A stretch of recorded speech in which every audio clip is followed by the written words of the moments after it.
ఏదైతే మొన్నటి రోజున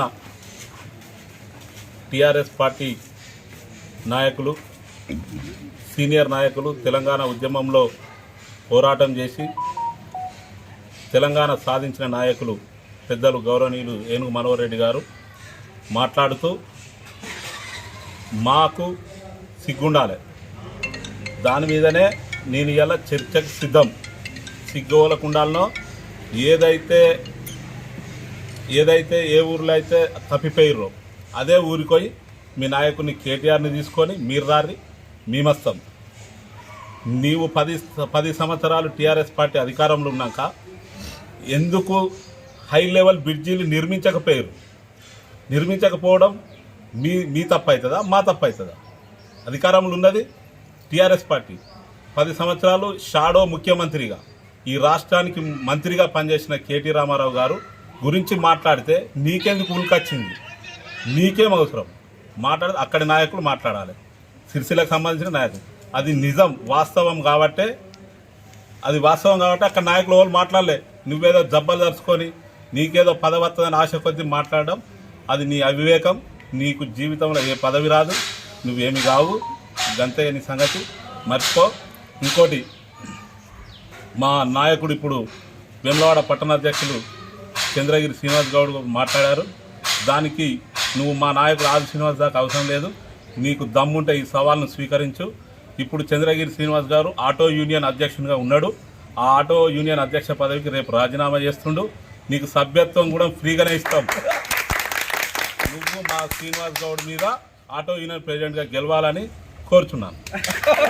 రోజున వేములవాడ పట్టణానికి చెందిన బీఆర్ఎస్ నాయకులు స్థానిక ఎమ్మెల్యే ఆసీనన పైన విమర్శలు చేయడాన్ని వేములవాడ పట్టణ కాంగ్రెస్ పార్టీ ఆధ్వర్యంలో తీవ్రంగా ఖండిస్తున్నాం. ఈరోజు బీఆర్ఎస్ నాయకులు ఒక నాయకుడు 420 హామీలు ఇచ్చి మీరు అధికారంలోకి రావడం జరిగిందని మాట్లాడడం జరిగింది. అదే నాయకునికి మేము హెచ్చరిస్తున్నాం. ఈరోజు 420 హామీలు మీ ప్రభుత్వంలో హామీలు ఇచ్చి హామీలు మర్చి ఈరోజు మిమ్మల్ని ఓడగొట్టి ఈరోజు మాకు అధికారం ఇవ్వడం జరిగింది. అది మర్చిపోయి ఈరోజు పిచ్చిగా మాట్లాడుతూ ఈరోజు ఇష్టం ఉన్నట్టు అవగాహన లేకుండా మాట్లాడటం కరెక్ట్ కాదని హెచ్చరిస్తూ ఈరోజు గత మీ యొక్క బీఆర్ఎస్ ప్రభుత్వంలో దళితుడిని ముఖ్యమంత్రి చేస్తానని చేయకపోవడం, దళితునికి 3 ఎకరాల భూమి ఇస్తామని ఇవ్వకపోవడం, ఈరోజు ఒక్క రేషన్ కార్డు ఇవ్వలేరు, సన్న బియ్యం ఇవ్వలేరు, ఇలాంటి హామీలు కూడా అమలు చేయని పరిస్థితి దుస్థితి ఈరోజు మీది. ఈరోజు వేములవాడ పట్టణానికి వస్తే చాలా అభివృద్ధి బీఆర్ఎస్ ప్రభుత్వంలో చేసినామని అంటున్నారు. ఈరోజు చామకుంట్లో ఈరోజు కూరగాయల మార్కెట్లో ఓపెన్ చేసి ఇంతవరకు దాంట్లో ఒక్కరు కానీ కూరగాయలు అమ్మిన దాఖలాలు లేవు. ఈరోజు ఇంటిగ్రేట్ మార్కెట్ అని ఈరోజు వ్యవసాయ మార్కెట్లో స్లాబులు పోసి ఈరోజు వదిలిపెట్టి మీ యొక్క లబ్ధి కోసం, ఈరోజు మీ యొక్క కమిషన్ల కోసం ఈరోజు ఇలాంటి కార్యక్రమాలు చేయడం జరిగింది. ఇవి మేము అభివృద్ధి చేసినామని గొప్పలు చెప్పుకోవడం కాదు, మీ యొక్క స్వలాభం కోసం మీరు మీ యొక్క కమిషన్ల కోసం ఇలాంటి ప్రజలకు ఉపయోగపడని కార్యక్రమాలు చేయడం జరిగింది. ఈరోజు నిత్యం ప్రజల మధ్యలో ఉంటున్నటువంటి స్థానిక ఎమ్మెల్యే మా నాయకుడు ఆసీనన్న గారు ప్రజలకు ఉపయోగపడే పనులు ఎన్నో దశాబ్దాలుగా ఎదురు చూస్తున్నటువంటి రోడ్ల వెడల్పు, మీరు 10 ఏళ్ల అధికారం నుండి రోడ్ల వెడల్పు చేయలే. ఈరోజు మేము 20 నెలలలో ఈరోజు రోడ్ల వెడల్పు చేయడం జరుగుతుంది.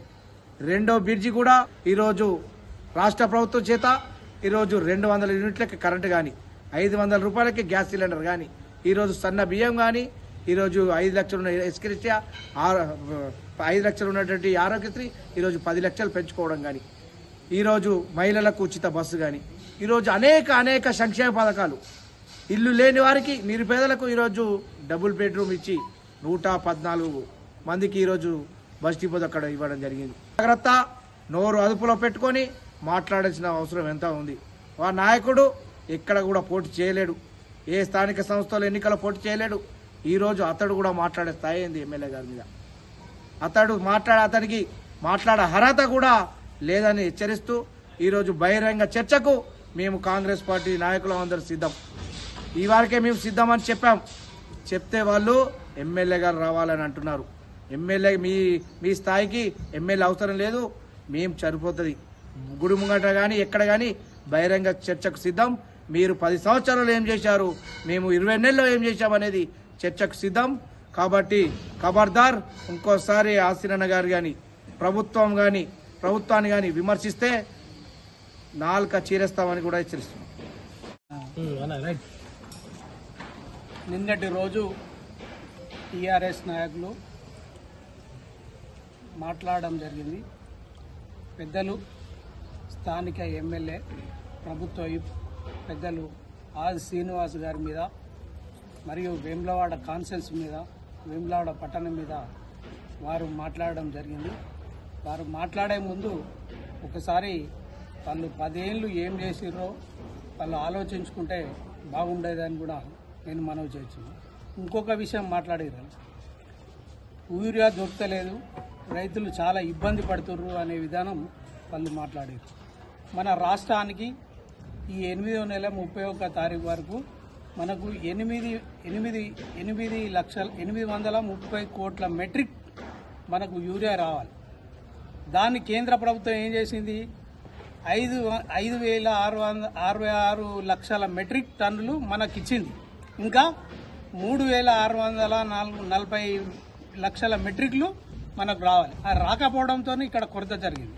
దాని ఎవరి వైఫల్యం అంటే కేంద్ర ప్రభుత్వం వైఫల్యం. కేంద్ర ప్రభుత్వం చేసిన దాన్ని రాష్ట్ర ప్రభుత్వం రుద్దుడు, ఎవరు మీరు చేసిన దాన్ని కూడా మా మీద రుద్దుడు అనేది ఒకసారి వాళ్ళు ఆత్మవిమర్శన చేసుకోవాలని కూడా నేను మనవి చేస్తున్నాను. ఇంకొకటి, డిపో దగ్గర 146 బెడ్రూమ్లు కడతా అని కట్టిర్రు, ఇడిచిపెట్టారు. ఎప్పుడు కట్టిర్రు? దాదాపు 8 సంవత్సరాల కింద వాళ్ళు కట్టిర్రు, ఇడిచిపెడితే ఇవాళ 20 నెలల లోపల మేము దాన్ని టెండర్ పెట్టినాం. ఆల్రెడీ 146 మందికి మన ప్రొసీడింగ్ లెటర్స్ ఇచ్చినాం. 28 వాళ్ళల్లో 650 ఇండ్లు, 650 మందికి మనం 5 లక్షల రూపాయలు ఇస్తా ఉన్నాం. ఇప్పుడు దాదాపు లక్ష రూపాయలు చాలా మందికి పడ్డాయి. ఇండ్లు దాదాపు షాప్ లెవెల్ కూడా అయిపోవడం జరిగింది. మీరు 10 ఏళ్లలో ఎన్ని ఇళ్ళు ఇచ్చిర్రో ఒకసారి నిరూపించవలసిన అవసరం. ఇక్కడనే కాదు, కాన్సెన్స్లో చెప్తున్నాం. కాన్సెన్స్లో ఎక్కడ మీరు ఇచ్చిర్రు అనేది కూడా మీరు నిరూపణ చేయవలసిన అవసరం ఉన్నది అని కూడా మనం. ఇక గుడి గురించి మాట్లాడాలి. గుడి గురించి 30 ఎకరాలు